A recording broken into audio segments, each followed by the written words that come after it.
प्रसंग एक कुम्हार कुल में प्रगटे हुए श्री कुबाजी महाराज, जिनका नाम गुरुदेव के द्वारा रखा हुआ केवल दास जी था। केवल दास जी ये श्री कृष्णदास पैहारी जी के सत्संग में जाते थे और उनकी कृपा प्राप्त हुई, उनको सदगुरु रूप से वर्ण किया। जाति के तो कुंभकार हैं, कुम्हार है, लेकिन बहुत महामहिमामयी स्थिति को प्राप्त हैं, जो यहाँ देवर्षि नारद जी कह रहे हैं। आवश्यक नहीं है कि उच्च कोटि की जाति के हो तभी वो भगवान की प्रसन्नता का हेतु होंगे। बोले कहत कुम्हार जग कुल निस्तार कियो, केवल सुनाम साधु सेवा अभिराम है। सार में लोग तो इन्हें कुम्हार कहते थे। जीथड़ा ग्राम में ये रहते थे। सदैव श्री कृष्णदास पैहारी जी की कृपा कोर इन पे थे। संतों के सत्संग से गुरुदेव का अद्भुत कृपा प्रसाद इनको प्राप्त हुआ। श्री कृष्णदास पैहारी जी की कृपा का कोर इनके हृदय में ऐसा बढ़ा कि जब देखा कि गुरुदेव का आंतरिक इशारा है कि संतों की सेवा ही भगवत प्राप्ति का मुख्य साधन है। यदि संतों की आराधना की जाए तो अनंत भगवान को प्राप्त करना सहज है। सत्संग संत सेवा का स्वरूप है, उनकी आज्ञा का पालन करना। यदि वो अपनी कुटिया में पधारे तो किसी के पास अगर कुछ भी नहीं तो इतना तो है, खड़े हो गए, ग्रीवा झुका दिया, इसके बाद आसन दे दिया और जल, इतना तो सबके पास है। कोई भी वैष्णव पधारे, कोई भी संत पधारे, आप हरिदास हैं, हरि के चरण आश्रित, इतना करना ही चाहिए। चाहे आप गृहस्थ हो या विरक्त हो, भले आप उनकी कामना जो है, मान लो कोई ऐसे भी आते हैं धनादि की याचना करते हैं, तो हम ये नहीं कहते कि आप पूर्ण करो या आपके सामर्थ्य नहीं है तो आप, इतना तो सब कोई कर सकता है। ऐसा ना हो कि आप अवहेलना कर दें। कोई भी आए प्यार से राधे श्याम बोल करके उनको जल पिलाइए, आसन में बैठा लिए। फिर वो जो कह रहे नहीं है तो जय श्री राधे, हमारे पास ऐसी सामर्थ्य नहीं है, यदि है तो भगवत स्वरूप मान करके अर्पित कर दीजिए। देनहार कोई और है, देते रहते दिन रहे, वो तो न जाने कहां से पूर्ति करता है। और वस्तु की सार्थकता है, हरि नाम जप करने वालों के उदर में यदि अन्न गया, उनके शरीर में हमारे द्वारा ऐसी सेवा बन जाए, वस्त्र पहुंच गया या उनके कहीं वास की व्यवस्था हो, ये तो हमारा अहोभाग्य है। अगर कभी ऐसा हमें संयोग मिले, सौभाग्य मिले। ये बात उनके हृदय में बैठ गई थी कि प्रभु को रिझाने का बहुत सरल उपाय है भगवत भक्तों के चरणों का आश्रय, उनकी आज्ञा का पालन, उनकी सेवा।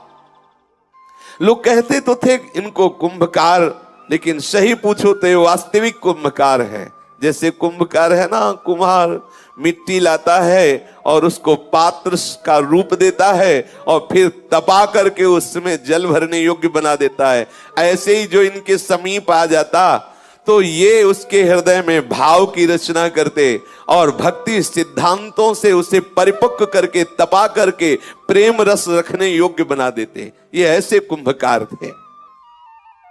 ऐसा एक महामहिमा में महाभागवत इस कुल में प्रकट हुआ कि जगत प्रणाम करता है ऐसे कुम्हार कुल को, जहां ऐसे महाभागवत श्री कुबाजी प्रकट हुए, केवल राम जी प्रकट हुए। एक बार की बात है कि इनके घर में वैसे तो संत महात्मा आया ही करते थे, कभी एक कभी दो, और ये बहुत ही अकिंचन स्वभाव के।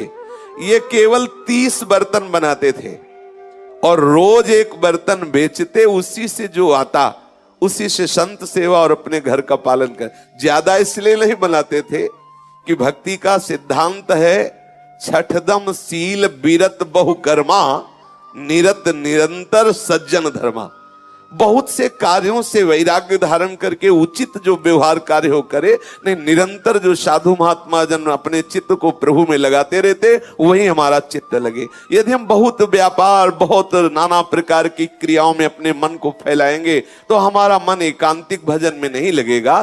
तो प्रभु ने जब सबरी जी के सामने भक्ति का गान किया तो कहा छठदम सील बिरत बहुकर्मा, बहुत कार्यों से वैराग्य धारण कर ले। इसी सिद्धांत संत को लेकर के श्री कुबाजी महाराज बहुत बर्तन नहीं बनाते थे, 30 बर्तन बनाते थे और उन्हीं को परिपक्व करके एक रोज बेचते, जो उससे अर्थ आता उससे अपने परिवार का आए हुए अतिथि का पोषण करते। एक बार इनके यहां संतों की मंडली पधारी और मंडली में तो मानो 20 संत 25 संत ऐसे मंडली चलती थी। अब जैसे एक मंडली है सौनक जी की, 88,000 ऋषि है, अगर ये मंडली आ जाए तो बहुत ही विचित्र बात। दुर्वासा जी भी कहीं कहीं पाया गया 60,000 शिष्यों से, ऐसा पाया गया।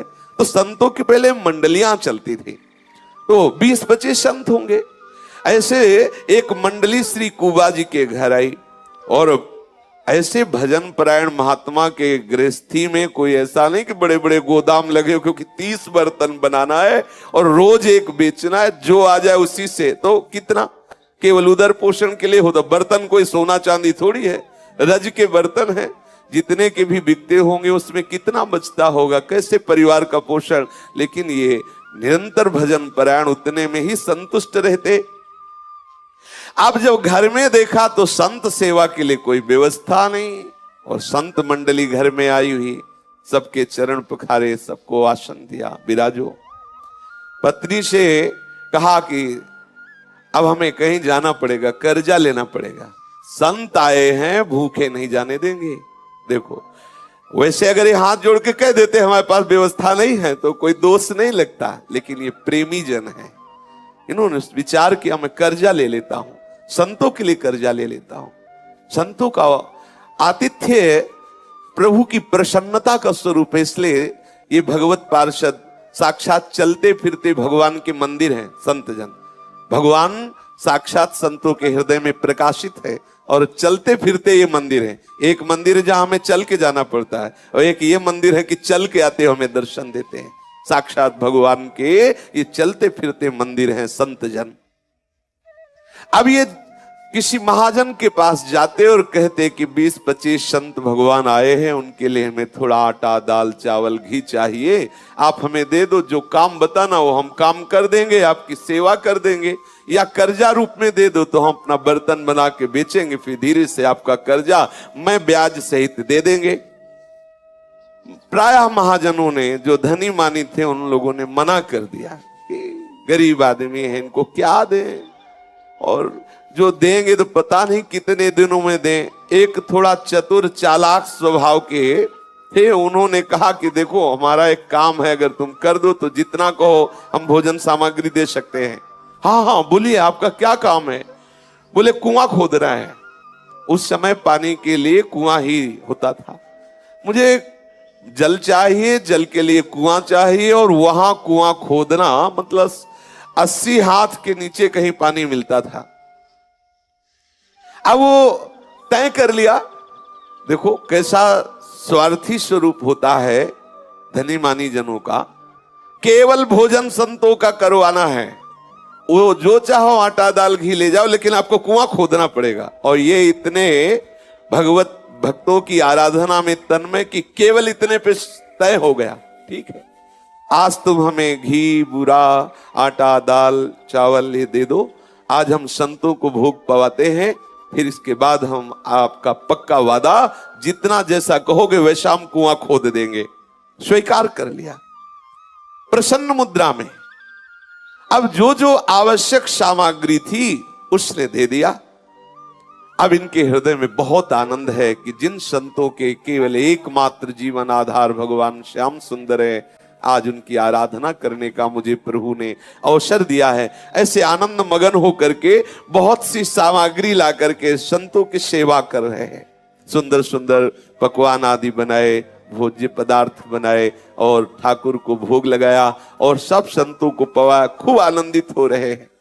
कितनी भगवत भक्तों के प्रति प्रियता है कुबा जी की।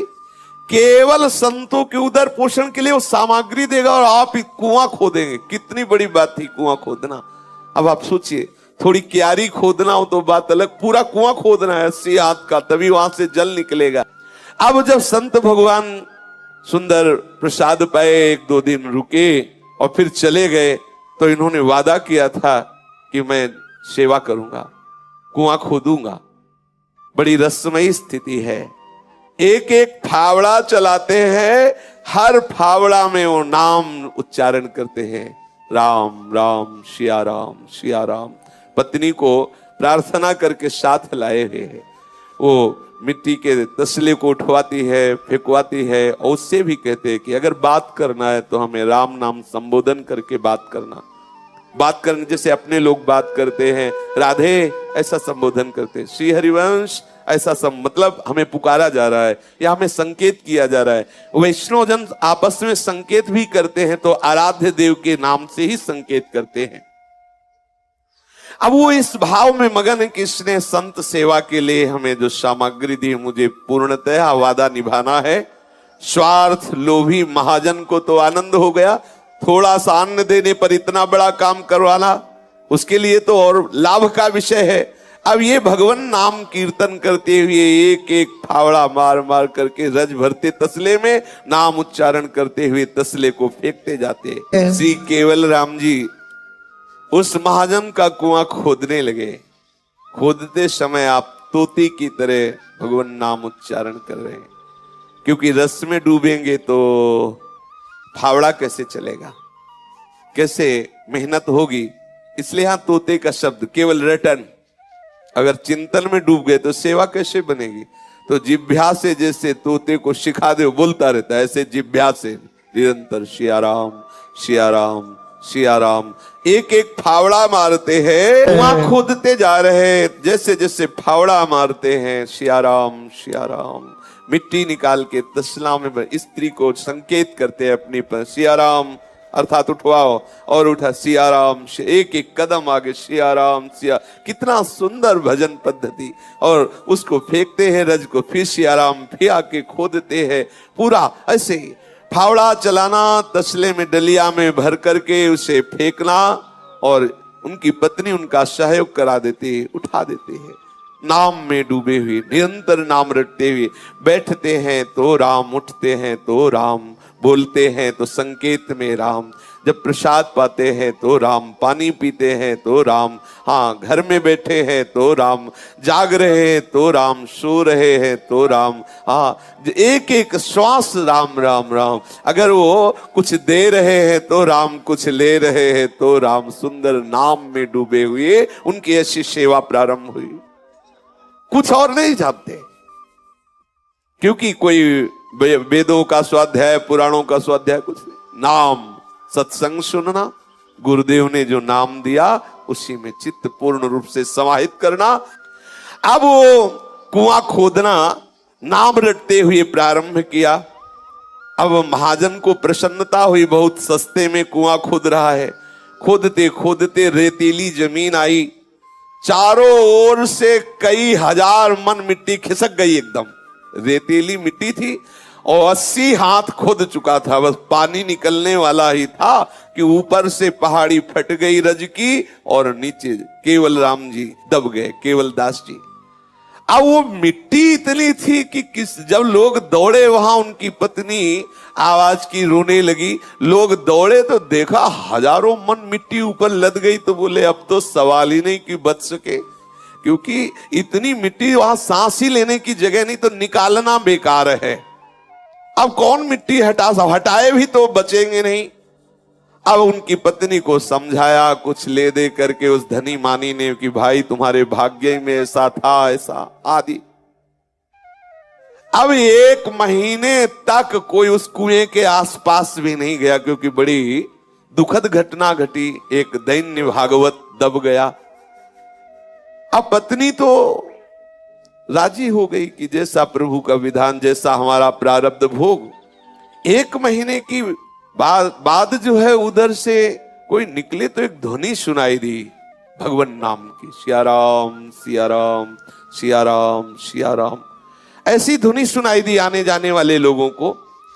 गांव में जाकर के शुभ समाचार दिया कि वो कुएं के पास से नाम धुनी आ रही है, और बड़ी आनंद प्रदान करने वाली, बड़ी सुखद आ रही है। अब जो लोग उधर उस कुएं के आसपास आते, इतनी आनंदमयी नाम धुनी थी कि सबको एकदम रोमांचित हो जाते। सिया राम सिया राम सिया राम, ऐसा सुध बुध न रहती। और सबको ये लगा कि 1 महीना हो गया। 1 महीने में तो क्या 1 मिनट में मर जाएगा व्यक्ति, जिसके ऊपर इतनी रज गिर गई है, कुएं में नीचे वो हो, जीने का तो कोई सवाल नहीं। ये नाम कैसे चल रहा है? अब यात्रियों के द्वारा ये भी सुनाई दिया कि केवल नाम ही नहीं चल रहा, साथ में ताल मृदंग करताल भी बज रही है। वह सुनाई देता ताल मृदंग करताल बज रही है। तो उधर से एक राजा निकला, तो उसको जब ये कि काहे को भीड़ लगी पता चला यहां से नाम सुनाई देता है, तो राजा नजदीक गया, सुना तो बोले यहां हो क्या गया था? बोले एक भक्त थे केवल दास जी, वो कुआं खोद रहे थे, मिट्टी ऊपर से गिर गई, वो बहुत गहरा 80 हाथ का कुआं खुद गया था, वो नीचे दब गए थे 1 महीना पहले। अरे उनका तुरंत खुदाई करवाओ। ये कोई दैवी आवाज नहीं सुनाई दे रही, ये तो आवाज उन्हीं की सुनाई दे रही है। अब आप देखो, भला इतनी मिट्टी के नीचे दबने पर कोई जीवित रहेगा और फिर वहां से कोई बोले तो इतनी आवाज आएगी? ये है भागवतिक शक्ति, ये है संत सेवा का चमत्कार, ये है भगवान नाम रटन की महिमा। ऐसे तो कोई भले प्रमाद कर देता, लेकिन जब राज आदेश हो गया कि तत्काल मिट्टी हटाई जाए, तो मिट्टी हटाना प्रारंभ हुआ। जो ही मिट्टी हटाई तो देखा कि एक मेहराब सा बन गया, गुफा सी बन गई। देखो कृपालु प्रभु की कृपा। जहां केवल दास जी बैठे हुए थे, काफी दूर तक मिट्टी नीचे नहीं गिरी थी, अपने आप ऐसे ऊपर रुक गई थी, एक गुफा सी बन गई थी। ऊपर सब मिट्टी है और नीचे एक गुफा, बिल्कुल आराम मुद्रा में वो बैठे हुए हैं और जोर जोर से नाम धुनी हो रही, सिया राम सिया राम सिया राम, ऐसी। और सबने देखा कि उनके समीप बहुत सुंदर पात्र में कुछ भोग रखा हुआ है, बढ़िया सुंदर जल रखा हुआ है। देखो 80 हाथ नीचे कौन भोजन पहुंचा रहा है, कौन जल पहुंचा रहा है, कैसे वायु जा रही है, कैसे यहां तो थोड़ी देर अगर किसी थोड़े से भी उसमें, जैसे लिफ्ट में बिजली चली जाए तो प्राण घबराते, भाई जल्दी कुछ व्यवस्था करो, लिखा। 1 महीना उसमें नीचे कैसे प्राण रहते, भक्तों की कैसी अद्भुत सोच के जी में घबराहट पैदा होती। सोच के थोड़ी देर सोचो, एक 80 हाथ का कुआं है और ऊपर से, ठीक है वो आपके ऊपर नहीं गिरी, थोड़ा ऊंचाई में बिल्कुल पैक हो गया। अब आप बता, इतना सोच के केवल प्राण घबरा रहे, कैसे रहेंगे? लेकिन देखो कैसा नाम प्रेमी महात्मा, कैसा भगवत भक्त सेवी महात्मा, कैसे प्राणों से युक्त, बलवान प्राणों से युक्त है। नाम कीर्तन हो रहा, समय समय पर प्रभु सुंदर जल और भोजन पहुंचा रहे। अरे उन्हीं को नहीं पहुंचा रहे, कितने ऐसे जीव अनंत है सृष्टि में, जो भूमि में के नीचे दबे, जो पहाड़ों के नीचे, प्रभु सबको दे रहे। ये ज्ञान जिसको हो जाता है वो पोषण भरन न चिंत कराई, श्री हरिवंश विभव विलसाई, वृंदावन की माधुरी। अब तो जो जो वहां थे सब राजा सहित श्री केवल दास जी के चरणों में लिपट गए। भगवत कृपा से बिल्कुल सुरक्षित थे, बस थोड़ा पीठ ऐसे करने से थोड़ा पीठ में कुबड़ निकल आया था। थोड़ा 1 महीने से ऐसे ही बैठे थे तो पीठ में थोड़ा सा कुबड़, और सुंदर जलपात्र रखा हुआ, सुंदर भोग सामग्री रखी हुई है। अब तो सब कीर्तन करते हुए उनको कुएं से बाहर निकाला गया, घर लाए। अब तो नगर के लोग दौड़ दौड़ करके आ रहे हैं, अलग अलग गांवों के लोग भेंट लेकर के। आश्चर्य की बात है, आश्चर्य की बात, सर्वाश्चर्य के 1 महीने से कुएं में प्राण नहीं गए, वहां भोजन, वहां जल पहुंचा रहे, नाम कर रहे, प्रसन्न मुद्रा में सब लोग आते, प्रणाम करते, पूजा करते। बड़ी भीड़ लग गई उनके द्वार में, चारों ओर झुंड के झुंड भक्तों के समूह आकर के उनको प्रणाम करने लगे कि अहो भाग्य, ऐसे महाभागवत के दर्शन हुए।